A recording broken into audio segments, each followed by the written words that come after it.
Hello students, हम पढ़ने जा रहे हैं 12th bio chapter 2 sexual reproduction in flowering plant.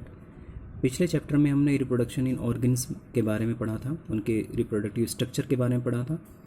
यहाँ पर हम पढ़ने जा रहे हैं जो है सेक्सुअल रिप्रोडक्शन, यानी सेक्सुअली रिप्रोड्यूस होना किनका, फ्लावरिंग प्लांट का, यानी कि वो प्लांट जिनमें कि फ्लावर आता है।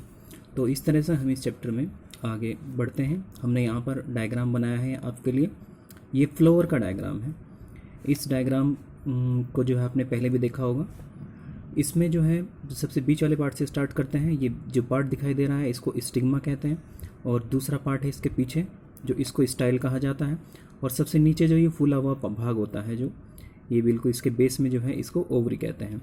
तो इस फ्लावर के अंदर जो ये पार्ट होते हैं स्टिग्मा, स्टाइल और ओवरी, ये तीनों पार्ट मिलकर के इसका फीमेल रिप्रोडक्टिव पार्ट बनाते हैं, और जिसे गाइनोइशियम कहा जाता है। गाइनोइशियम के अलावा इसे हम पिस्टिल या कार्पल भी कह सकते हैं।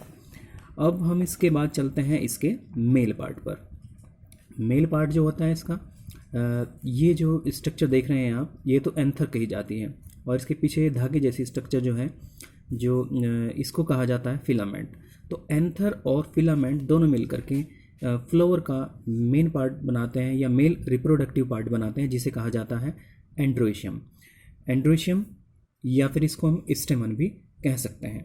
तो इस तरह से इस फ्लावर में जो है आपके ये पार्ट हो गए, आपके फीमेल रिप्रोडक्टिव पार्ट गाइनोशियम और मेल रिप्रोडक्टिव पार्ट जो है एंड्रोइशियम। इसके अलावा ये जो बड़ी बड़ी पत्तियों जैसी फैली हुई स्ट्रक्चर दिखाई दे रही है, इसको हम कहते हैं जो है पेटल्स। पेटल्स मतलब पत्तियाँ। पत्तियाँ कौन सी? Colourful part. जो प्लांट का कलरफुल पार्ट बनाती हैं वो उसको पेटल कहा जाता है। उसके नीचे जो किसी फ्लावर के नीचे आपने देखा होगा कुछ ग्रीन कलर की लीव्स जो है दिखाई देती हैं, वो ये होती हैं, इनको सेपल कहा जाता है। तो इस तरह से हमारा जो फ्लावर होता है उसमें मेनली जो ये रिप्रोडक्टिव पार्ट होते हैं आपके गाइनोशियम और एंड्रोशियम, या फिर कार्पल या फिर स्टेमन या पिस्टिल या स्टेमन हम इनको बोल सकते हैं।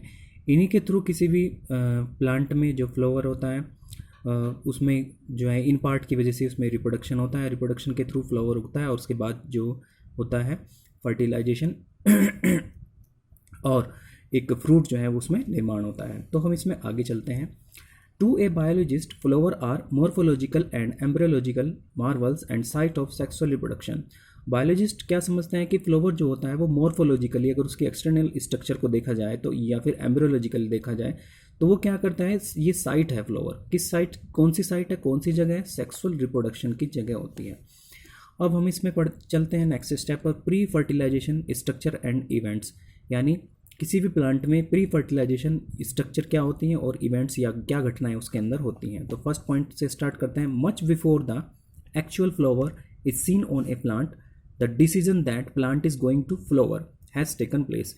किसी भी प्लांट में एक्चुअल फ्लावरिंग होने से पहले ही उसमें क्या किया जाता है, क्या होता है उसके अंदर फ्लावर जो है फ्लावरिंग की तैयारी उसमें होती है। यानी बिना फ्लावर के जो है उसमें कुछ भी नहीं होता है, या सीड वगैरह या फ्रूट वगैरह नहीं बनता है। तो ये फर्टिलाइजेशन से पहले की इवेंट्स है, जिसमें कि फ्लावर का आना भी एक इसका स्टेप है। सेकेंड स्टेप पर आता है। Several hormonal and structural changes are initiated which lead to differentiation and further development of floral primordium. बहुत सारे हार्मोनल चेंजेस होते हैं प्लांट के अंदर, स्ट्रक्चरल चेंजेस होते हैं, और वो क्या करते हैं, इनिशिएट करते हैं, स्टार्टिंग करते हैं, और फिर विच लीड टू डिफ्रेंशिएशन, जिससे कि प्लांट के अंदर डिफ्रेंशिएशन लीड होता है। यानी कि डिफ्रेंशिएशन मतलब उसकी जो सेल्स हैं वो टिश्यूज़ या उसके पार्ट्स में जो है उसको स्ट्रक्चर को बनाती है, अलग अलग स्ट्रक्चर या रूप देती है। And further development of floral primordium, और उसके बाद एक फ्लावर की स्ट्रक्चर का डेवलपमेंट उसमें होता है। नेक्स्ट स्टेप पर चलते हैं। In flower male and female reproductive structure, the androecium male stamen, gynoecium female pistil. Flower के अंदर जो मैंने आपको यहाँ बताई थी, ये वाली मेल स्ट्रक्चर एंड्रोशियम और गाइनोशियम, ये जो है किसी भी फ्लावर के अंदर मेल और फीमेल रिप्रोडक्टिव स्ट्रक्चर पाए जाते हैं, जिसे हम एंड्रोशियम मेल स्टेमन भी कहते हैं इसको। गाइनोशियम जो है जिसको फीमेल पार्ट होता है, ये इसको पिस्टिल भी कहते हैं। तो ये किसी भी फ्लावर के आने के बाद उस पर ये स्ट्रक्चर जो है वो डेवलप हो जाती हैं। इसके बाद हम नेक्स्ट पॉइंट पर चलते हैं। अब हम स्टेमन को देखते हैं। स्टेमन में क्या क्या पार्ट होते हैं। There are 2 parts of a typical stamen. कोई भी स्टेमन होता है उसमें 2 पार्ट होते हैं, एक तो एंथर होता है और दूसरा पार्ट होता है फिलामेंट। फिलामेंट कैसा होता है? The long and slender part of stock called the filament. जो लंबा और धागे जैसा पार्ट होता है, लंबा और बेलनाकार जो पार्ट होता है उसे फिलामेंट कहते हैं। और anther the terminal bilobe structure called the anther. जो टर्मिनल स्ट्रक्चर जो होती हैं फ्लावर की उसे एंथर कहा जाता है। जैसे कि हमने इस डायग्राम में देखी थी, ये देखिए ये टर्मिनल स्ट्रक्चर है, ये तो है एंथर, यहाँ पे मैंने इस डायग्राम में आपको दिखा दिया है। और ये इसका जो स्लेंडर पार्ट है, लॉन्ग है, ये पार्ट जो है इसका फिलामेंट है। तो इस तरह से इस फ्लावर में जो है एंथर स्टेमन की ये 2 पार्ट जो होते हैं मौजूद होते हैं। इसके बाद हम next part, the terminal bilobe structure called anther. Anther जो होता है वो टर्मिनल पे होता है और बाइलोब होता है। बाइलोब का मतलब होता है उसमें 2 पार्ट में वो डिवाइड रहता है, हल्की सी इसमें लाइनिंग होती है जिससे कि वो 2 पार्ट में हमें डिवाइड दिखाई देता है। अगर हम उसको दूर से देखें तो इस बात का पता नहीं चलता है, लेकिन अगर हम उसे पास से देखेंगे तो उसमें बाइलोब स्ट्रक्चर पाई जाती है। ए typical angiosperm anther is bilobe with each lobe having 2 theca. जो किसी भी एंजियोस्पर्म या कवर्ड सीड वाले जो प्लांट होते हैं उनमें जो एंथर होता है वो कैसा होता है? बाइलोब होता है। बाइलोब मतलब उस 2 पार्ट में डिवाइड रहता है। Each lobe having 2 theca. जो भी दोनों लोब होते हैं उसमें 2-2 थीका होते हैं या चैम्बर होते हैं। It at they are dithecous, और इसीलिए इनको डाइथीकस भी कहा जाता है क्योंकि उसके अंदर 2 चैम्बर लाइक स्ट्रक्चर होती है जिन्हें थीका कहा जाता है। Often A longitudinal groove runs lengthwise separating the theca. एक लॉन्गिट्यूडिनल ग्रूव जो है या एक कैविटी जो है वो थीका के साथ साथ जो है वो चली आती है, तो उसको कहा जाता है, वो उन थीका को या उन चैम्बर्स को सेपरेट करती है, यानी कि उनको अलग अलग बनाती है, कि जिससे हमें पता चलता है कि ये सेपरेट अलग थीका है और वो दूसरा अलग थीका है या अलग अलग चैम्बर हैं दोनों। The anther is a 4 sided या फिर tetragonal structure consisting of 4 microsporangia. जो एंथर होता है हमारा उसमें साइड 4 होती हैं, 2 तो थीका होते हैं और साइड जो होती हैं वो 4 होती हैं। इसकी स्ट्रक्चर अभी मैंने बना रखी है, वो आगे दिखाता हूँ आपको, पहले हम ये पढ़ लेते हैं थ्योरी। एंथर की 4 साइड होती हैं, टेट्रागोनल कहा इसलिए इसको कहा जाता है, और इसमें 4 माइक्रोस्पोरेंजिया होते हैं। 4 माइक्रोस्पोरेंजिया मतलब जिसमें कि माइक्रोस्पोर जनरेट होते हैं, ऐसे चैम्बर्स उसमें के अंदर पाए जाते हैं। लोकेटेड एट द कॉर्नर्स, जो कि कोनों पर लोकेटेड रहते हैं, जो इस एंथर के जो कोने होते हैं वहाँ पर ये अरेंज रहते हैं। 2 in each lobe, her lobe के अंदर 2 होते हैं। यहाँ पर मैंने एंथर की स्ट्रक्चर बना करके दिखाई गई स्टेमन की। इसमें ये तो स्टेमन है, ये देखिए स्टेमन को हम देखते हैं, ये तो एक पार्ट हो गया इसका और ये इसका दूसरा पार्ट हो गया, तो इसलिए इसके स्ट्रक्चर को क्या कहा जाएगा? बाइलोब स्ट्रक्चर, एक ये और दूसरा ये वाला। और इसमें जो होता है ये फिलामेंट, फिलामेंट जो है इसका ये इस तरह से ये निकला रहता है। तो फिलामेंट स्ट्रक्चर, एंथर और फिलामेंट दोनों मिल करके जो है ये क्या स्ट्रक्चर बनाते हैं? किसी प्लांट के स्टेमन या स्टेमन यानी कि मेल रिप्रोडक्टिव पार्ट को बनाते हैं। इसके बाद हम नेक्स्ट पार्ट पर पहुंचते हैं। यहाँ पर ये इसकी डायग्राम दिखाया गया है जो आपकी बुक में भी है।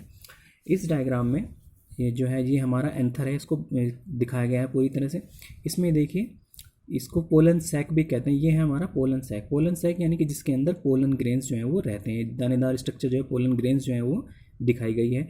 ये देखिए ये पूरा का पूरा एंथर की स्ट्रक्चर है, यहाँ से लेकर के और यहाँ तक। इसमें जो है 4 ये जो है ये जो लाइन दिखाई दे रही है बीच वाली, ये वाली साइड वाली लाइन है, ये इसको लाइन ऑफ डेहिसेंस कहा जाता है। यहाँ से जो है डेहिसेंस का मतलब होता है यहाँ से इसमें प्रस्फुटन होता है, यानी कि ये फट जाती हैं। जब ये एंथर पूरी तरह से मैच्योर हो जाता है तो इन लाइनों से ये जो है बस्ट होकर के ये पोलन ग्रेन जो है इसमें बाहर निकल जाते हैं। अब हम बात कर रहे थे कि इसमें जो है 4 टेट्रागोनल स्ट्रक्चर है, यानी कि 1, 2, 3 और 4 टेट्रागोनल स्ट्रक्चर है। और ये बाइलोब होता है। बाइलोब का मतलब यानी कि 2 लोब, एक लोब तो ये हो गया पूरा और दूसरा लोब जो है ये वाला हो गया, तो 1 और 2। अब ये दोनों के दोनों में एक एक लाइन यहाँ पर है, तो इसलिए इनके 2-2 पार्ट में दिखाई दे रहे हैं, 1, 2 और 3 और 4 स्ट्रक्चर। अब इसमें क्या कहा है कि 2 थीका होते हैं हर लोब में, एक लोब तो ये वाला हो गया और एक लोब ये वाला हो गया पूरा, तो इन दोनों लोब में 2 थीका है। 2 थीका कौन कौन से? एक तो ये वाला थीका, एक, फिर 2 और फिर ये तीसरा और चौथा। तो यानी कि हर लोब के अंदर, अगर मैं इस लोब को यहाँ से हटाऊँ तो ये लोब देखूँ अगर मैं ये वाला, तो इस लोब में 2 थीका 1 और 2, 2 थीका इसमें हो गए और 2 थीका इसमें हो गए 1 और 2, तो यानी कि 2 चैम्बर जिनमें कि पोलन ग्रेन जो है वो पाया जाता है। तो इस तरह से हर जो है एंथर के अंदर जो है ये 4 माइक्रोस्पोरेंजिया होते हैं। माइक्रोस्पोरेंजिया इसको कहा जाता है क्योंकि ये हमारे जो पोलन ग्रेन्स होते हैं इनको माइक्रोस्पोर भी कहा जाता है।